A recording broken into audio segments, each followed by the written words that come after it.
Alright guys, listen up. In the context of a famine, everybody's an animal rights activist. That's the most important context in this debate that they fail to engage. They believe that a famine is like any other context, and that's why we are going to take them out of this debate at the entirety of government bench, right? But first, let me respond to the principal material they give you.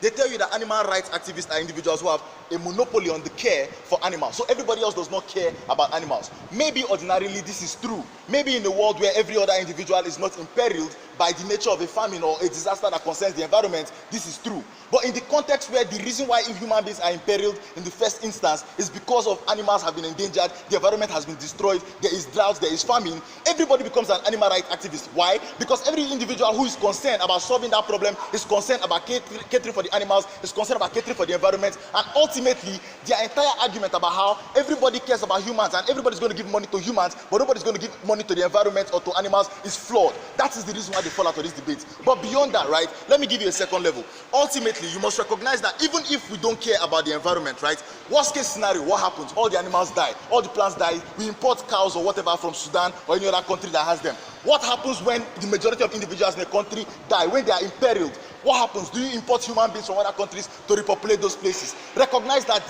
the plight of taking care of human beings is a graver one because humans are not as easily replaceable as animals. So even in the worst case scenario, if you think every individual is not an animal rights activist and every international organization does not try to solve the famine and improve the lot of the animals and the ecosystem, ultimately what do you get? You get a situation where all these animals die but we can replace them. But should everybody take the I don't care attitude and focus on their activism and ignore, the plight of humans, then nothing gets solved. Three things in this speech, right? So first off, I'm going to be talking about why, the fact that there exist other individuals who can do a thing does not absolve you of moral responsibility, right? Ultimately, we must recognize that that's the bulk of their case. They believe that to the extent where other individuals are supposed to do a thing, then you don't have a moral responsibility. This is flawed. To the extent where there are individuals who are rich in society and can help out with poverty or other things, does not mean all of the burden is then, placed upon those individuals. And this is a very, very important thing, right? No.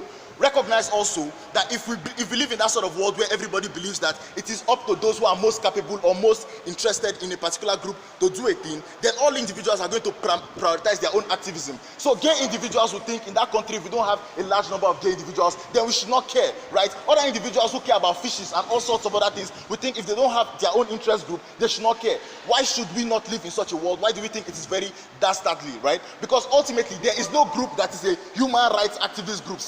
See, ultimately, even though you have groups that prioritize to specific human rights, like gay rights, like women's rights, and all of these things, there are no groups that holistically seek the advancement of humans as you have on the other side for animals. All of these groups have particular interests, and to the extent where the group that they are particularly focused on, gay people, are not majorly affected or are not even present, or other categories of human beings, they do not care about those people. They are not likely to be incentivized if all of them buy into that ethos of let us focus on only our own activism and let us exclude all others. That's what you get when you buy the argument. Sit. Closing.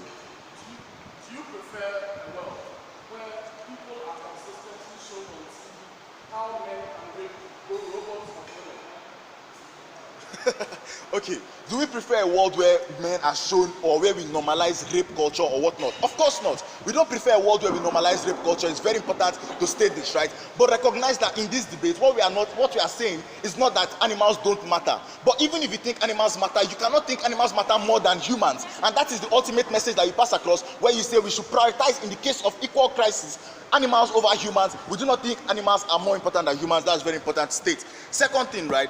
Let's talk about why ultimately it is very important in this debate for us to realize that the principled basis of animal rights is equal moral status. So the animal rights activists believe that animals and humans are equal, right? If you believe they are equal, you should not prioritize one to the extent to the other, right? But ultimately, if you believe that they are equal and then the risk to one, the replaceability of one is lower than that of the other, you therefore cannot prioritize that which has a lower replaceability. To the extent where I've already showed in my analysis that humans are not as easily replaced as animals, even if you think all animals are equal to all humans, to the extent where the harm to animals is not as grave as the harm to animals, you cannot then prioritize them. But sit.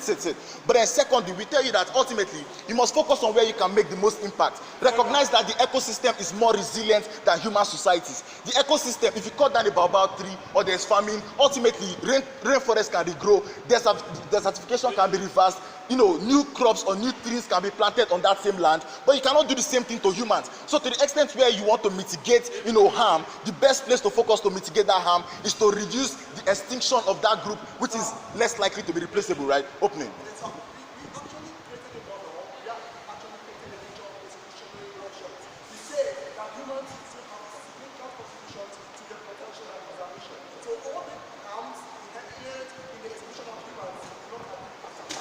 All right, so let's even assume.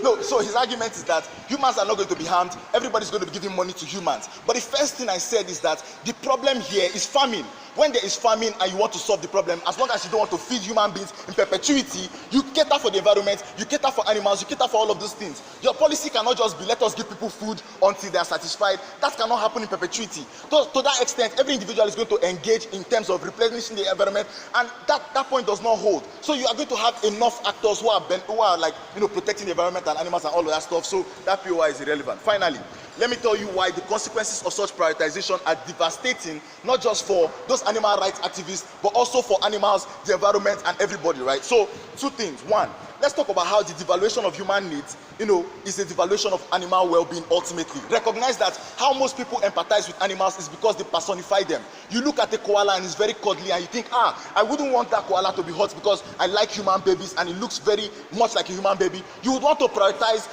other living things because ultimately you believe that animals are a simulacrum of that, right? Where you tell us that, in a case of crisis, you will not prioritize humans. You think your responsibility to do good unto those humans is one that you have, you can abdicate. Ultimately, you are basically saying there are instances where we should abdicate our responsibilities to do good to humans as well. And because the way most individuals conceptualize the notion of animal rights is by that analogy, by thinking animals are analogous to humans. By deprecating the importance of humans, you devalue how we prioritize animals as well. That's very important. But secondly, how such a prioritization is bad for progressivism is because it makes it seem like you are tokenistic in your care for animals. You care about animals because you can go and look at them in a zoo, you can go for a safari and all of those things. But the humans in that country, you don't care about. You are fine for those humans to die, but you would rather prioritize those animals so that you can go to Kenya and look at lions in a safari. We believe that this motion should fall. It is very darkly, very, very proud in opposition.